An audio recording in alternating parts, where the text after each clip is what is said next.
فإن أصدق الحديث كتاب الله وأحسن الهدي هدي محمد صلى الله عليه وسلم وخير الأمور عوازمها وشر الأمور محدثاتها وكل محدثة بدعة وكل بدعة ضلالة وكل ضلالة في النار. وبالسند المتصل منا إلى الشيخ الإمام الهمام الحافظ لحجة أمير المؤمنين في الحديث أبي عبد الله محمد بن إسماعيل بن إبراهيم بن المغيرة بن البرقبة الجعفي اليماني البخاري رحمه الله تعالى. اللهم انفعنا وانفعنا بعلومهم وعلومكم أجمعين آمين يا رب العالمين. أنه قال: باب كيف كان بدء الوحي إلى رسول الله صلى الله عليه وسلم وقول الله عز وجل: إنا أوحينا إليك كما أوحينا إلى نوح والنبيين من بعده. حدثنا الحميدي قال حدثنا سفيان قال حدثنا يحيى بن سعيد الأنصاري رضي الله تعالى عنه قال: أخبرني محمد بن إبراهيم التيمي أنه سمع علقمة بن وقاص الليثي يقول: سمعت عمر بن الخطاب رضي الله تعالى عنه على المنبر يقول: سمعت رسول الله صلى الله عليه وسلم يقول: إنما الأعمال بالنيات وإنما لامرئ ما نوى. فمن كانت هجرته إلى دنيا يصيبها وإلى امرأة ينكحها فهجرته إلى ما هاجر إليه. الحمد لله نحمده ونستعينه ونستغفره ونؤمن به ونتوكل عليه ونعوذ بالله من شرور أنفسنا ومن سيئات أعمالنا. من يهده الله فلا مضل له ومن يضلله فلا هادي له. ونشهد أن لا إله إلا الله وحده لا شريك له ونشهد أن سيدنا مولانا محمدا عبده ورسوله. أما بعد، قال النبي صلى الله عليه وسلم: إنما الأعمال بالنيات وإنما لامرئ ما نوى. فمن كانت هجرته إلى دنيا يصيبها أو إلى امرأة ينكحها فهجرته إلى ما هاجر إليه. بڑے خوشی کا مقام ہے کہ اس وقت آپ حضرات یہاں جمع ہیں دین کی نسبت سے، اور بچیوں نے بخاری شریف کی پہلی حدیث پڑھی، اور یہ جو جلسہ میں جو منعقد ہو رہا ہے کیا ہے، امام بخاری کا درجہ کیا ہے، بخاری شریف کا درجہ کیا ہے، اس کی خصوصیات کیا ہیں، راویوں پر بحث کی جائے اور ٹھیٹ علمی گفتگو کی جائے، تو اس انداز بیان سے بچیاں تو خوش ہوں گی اور ان کو ان کا مٹیریل بھی ملے گا جو سبق کا انداز ہوتا ہے. لیکن جو بچیوں کے گارجین ان کے ماں باپ آئے ہوئے ہیں یا اس کے علاوہ اور بھی خواتین آئی ہوئی ہیں، ان کو اس سے کوئی فائدہ نہیں پہنچے گا، کیونکہ علمی گفتگو سمجھنے کے لیے بھی ظاہر ہے کہ وہاں تک پہنچنا پڑے گا.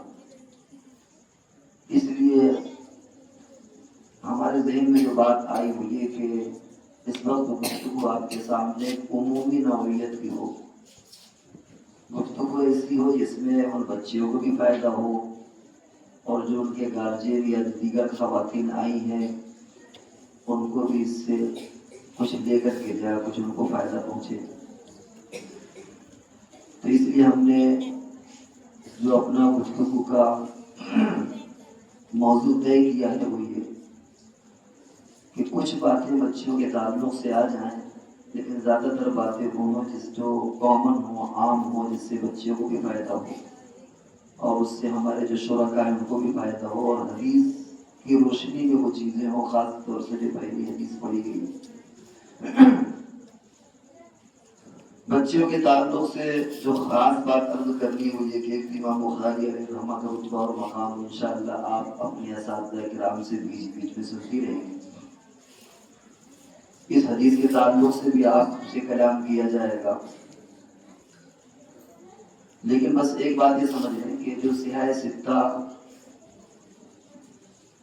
کا انتخاب ہوا ہے اس کی وجہ یہ ہے کہ ہر کتاب کے اندر ایک الگ شان ہے. ترمذی کی شان الگ ہے، بخاری کی شان الگ ہے، ابو داؤد کی شان الگ ہے. ہر مصنف کا ایک اپنا مقصد ہوتا ہے.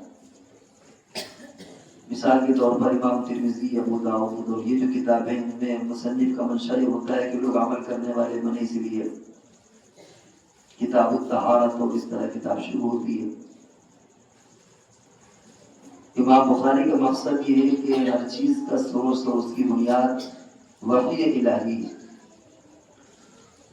جو کہ انسان دیکھنے اور سننے میں غلطی کر سکتا ہے، لیکن جو وحی ہے اس میں کوئی غلطی نہیں ہوتی، اسی لیے انہوں نے بنیاد وحی الہی کو بنایا. دیکھنے میں سننے میں کیا غلطی ہو جاتی ہے؟ اب یہاں سے ہماری بات عمومی ہے جو انشاءاللہ ہر آنے والا سمجھے گا اس کو. دیکھیے کبھی غلطی ہوتی ہے دیکھنے میں. آپ ٹرین میں بیٹھے ہوئے ہیں، بغل والی ٹرین چلتی ہے، ایسا لگتا ہے کہ ہماری ٹرین چل رہی ہے، معلوم ہوا کہ دیکھنے میں دھوکہ ہو گیا. سورج آپ کو چھوٹا سا نظر آتا ہے حالانکہ بہت بڑا ہے. تارے اور چاند آپ کو چلتے نظر آتے ہیں، ان کی کیفیت الگ ہوتی ہے. نزلہ ہو جائے تو سننے میں سونگنے میں آپ کو خوشبو اور بدبو کا احساس نہیں ہوتا، معلوم یہ ہوا کہ وہاں بھی غلطی ہو گئی. بخار ہو جائے تو زبان کا ذائقہ بدل جاتا ہے. اسی طرح کبھی کبھی عقلی اعتبار سے بھی غلطیاں ہو جاتی ہیں. بہت سارے دنیا میں لوگ ہیں جو یہ کہتے ہیں کہ مرد مرد کی شادی ہو جائے، عورت عورت کی شادی ہو جائے، اس میں کیا فرق ہے؟ ایک بدترین قسم کا شخص گزرا ہے جس نے کہا کہ بھائی اگر بھائی بہن سے شادی کر لے تو اس میں کیا حرج ہے؟ یہ عقلی غلطیاں، جو غلطیوں سے پاک چیزیں وحی الہی، اللہ کا کلام، رسول اللہ کا کلام، اس میں کبھی غلطی نہیں ہو سکتی. تو اس لیے امام بخاری علیہ رحمہ کے پیش نظر وحی ہے کہ اسی بات سے شروعات کی تاکہ کہیں پر کوئی غلطیوں کا احتمال نہ رہے. بات نیت کی آئی. انسان کے اندر کچھ ظاہری صفائی اور ایک باطنی صفائی، کچھ ظاہر کے تقاضے ہوتے ہیں، کچھ باطن کے تقاضے ہوتے ہیں. اگر انسان کے بدن گندا ہو جائے تو اس کو پانی سے دھل لے گا، لیکن اگر دل گندا ہو تو اس کا طریقہ الگ ہوتا ہے. جسم کی غذا کیا ہے؟ کھانا پینا کھا لے. روح کی غذا الگ ہے، دل کی غذا الگ ہے. تو جیسے ہم ظاہر کی فکر کرتے ہیں اس کی صفائی کے اعتبار سے، غذا کے اعتبار سے، ایسی ہمیں روحانیت کی بھی فکر کرنا، اپنے دل کی بھی فکر کرنا ہے. اور اس کا سب سے بڑا خزانہ دل ہے. دل کے ذریعے سے انسان نیت کرتا ہے اور چیزیں پھیلتی ہیں اور وہ چیزیں صحیح یا غلط ہوتی ہیں. ایک بات اور ذہن میں رکھنا چاہیے کہ ظاہر اور باطن کی غذا میں یا جدوجہد میں یا صفائی میں توازن باقی رکھنا بھی ضروری ہے. پرندہ دو پر سے ہوتا ہے، ایک پر سے نہیں ہو سکتا. نہ یہ ہو کہ انسان دنیا میں مادیت میں لگ جائے، دین کی فکر نہ کرے، اور نہ یہ مطلوب ہے کہ دین میں اتنا لگ جائے کہ اسے دنیا کی فکر نہ ہو. بچوں کو پالنا کیسے ہے، خرچ کیسے کرنا ہے، کیسے، بس اللہ اللہ اللہ. شریعت میں بھی پسندیدہ نہیں. یہ عیسائیوں میں روحانیت تھی کہ جنگل چلے جاؤ، لیکن شریعت میں چیز پسندیدہ نہیں ہے. بیلنس سے باقی رکھنا چاہیے. قرآن پاک میں آیا وَلَا تَنْسَ نَصِيبَكَ مِنَ الدُّنْيَا، کہ تم آخرت خود کی فکر کرو لیکن دنیا سے بھی غافل مت رہو. اپنا حصہ تم دنیا میں بھی حاصل کر لو. تو معلوم یہ ہوا کہ ہمیں دین اور دنیا دونوں لے کر کے چلنا ہے. اب جہاں تک تعلق جسمانی صفائی کا، غذا کا، اس کو بیان کرنے کی ضرورت نہیں، ہر انسان سمجھتا ہے. باطن کی صفائی جہاں تک ہے اس کا سب سے بڑا خزانہ قلب ہے، اور قلب کی اصلاح کے لیے یہ ضروری ہے، اور وہی نبی صاحب نے پڑھی. تو اب ہم چند باتیں آپ کے سامنے نیت کے تعلق سے کرتے ہیں کہ نیت کے ذریعے سے کبھی چیزیں صحیح غلط ہو جاتی ہیں. جتنی اچھی نیت ہوگی اتنی اچھا رزلٹ ثابت ہوتا ہے، اور ہمیں اچھی نیتیں بھی کرنا چاہیے. ایک آدمی مسجد جاتا ہے، اگر خالی مسجد جانے کی نیت ہے ایک ثواب ملے گا، لیکن اس کی نیت یہ ہے کہ ہم مسجد جا رہے ہیں اعتکاف کریں گے 2 ثواب ہو گئے. کچھ ہمارے مسلمان ہوں گے ان سے ملاقات ہو جائے گی، زیارت ہوگی، یہ نیت ہوگی. کوئی بیمار ہوگا اس کی عادت کر لیں گے، چوتھی نیت کریں گے. تو جتنی نیتیں آپ پڑھاتے چلے جائیں گے اتنے زیادہ آپ کو اجر ثواب ملتا چلا جائے گا. انسان کھانا کھاتا ہے، لیکن اگر آپ کھانا کھانے میں یہ نیت کریں کہ اللہ تعالیٰ توانائی دے گا، طاقت دے گا، ہم عبادت کریں گے، حقوق اللہ اور حقوق العباد ادا کریں گے، تو ہمارا کھانا کھانا بھی عبادت ہو جائے گا. ہم اپنے بچوں کو پیار کرتے ہیں، کس کرتے ہیں؟ چومتے ہیں، گود لیتے ہیں، ہمیں کوئی ثواب نہیں ملتا. لیکن اگر اس پر نیت یہ کر لیں کہ رسول اللہ صلی اللہ علیہ وسلم بچوں کو چومتے تھے، پیار کرتے تھے، کس کرتے تھے، تو یہ ہمارا بچوں کو کھلانا اور گود میں لینا بھی ثواب بن جائے گا.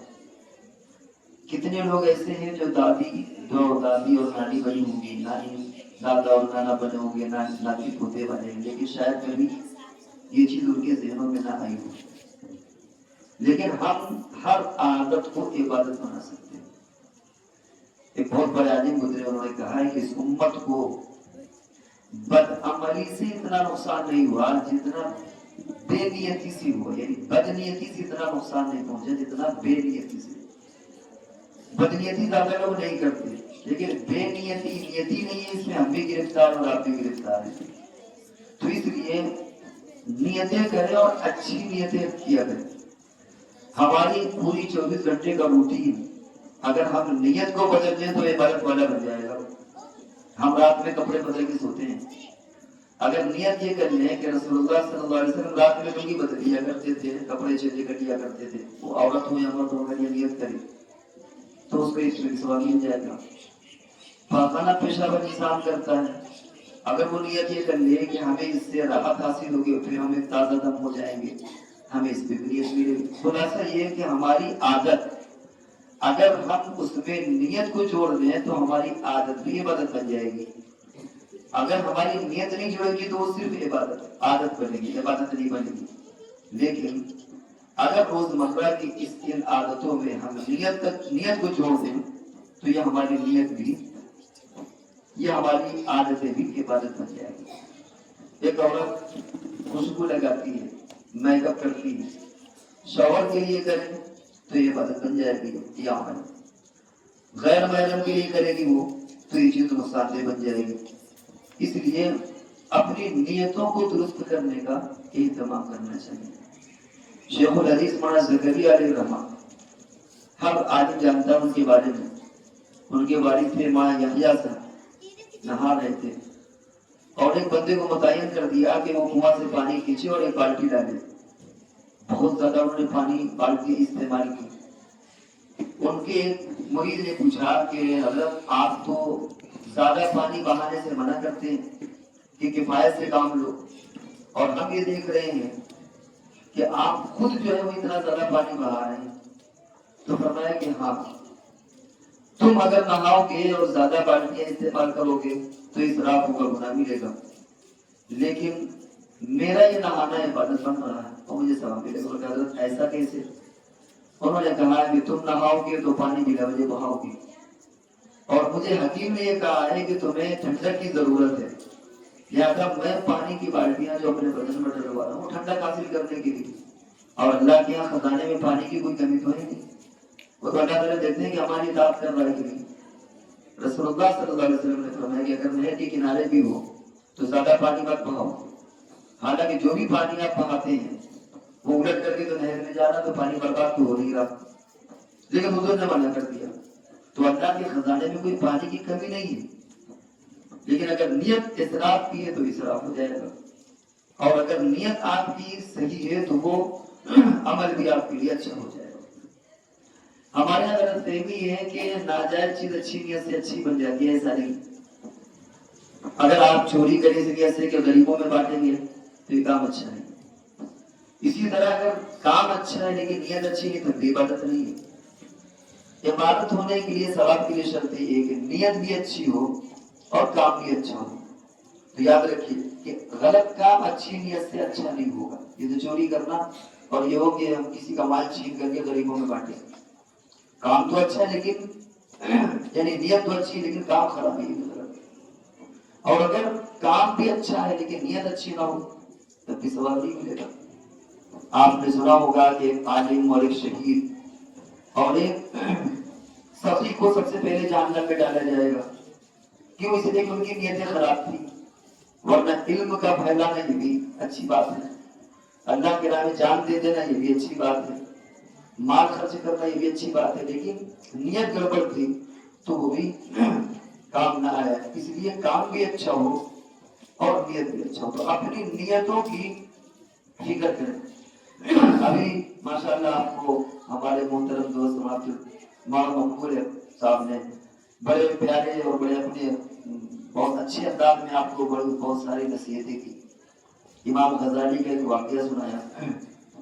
آپ کے واقعہ سنانے سے ایک واقعہ ہمارے ذہن میں بھی آ گیا، امام غزالی کا مناسب معلوم ہوتا ہے وہ سنا دے، اور وہ یہ کہ کبھی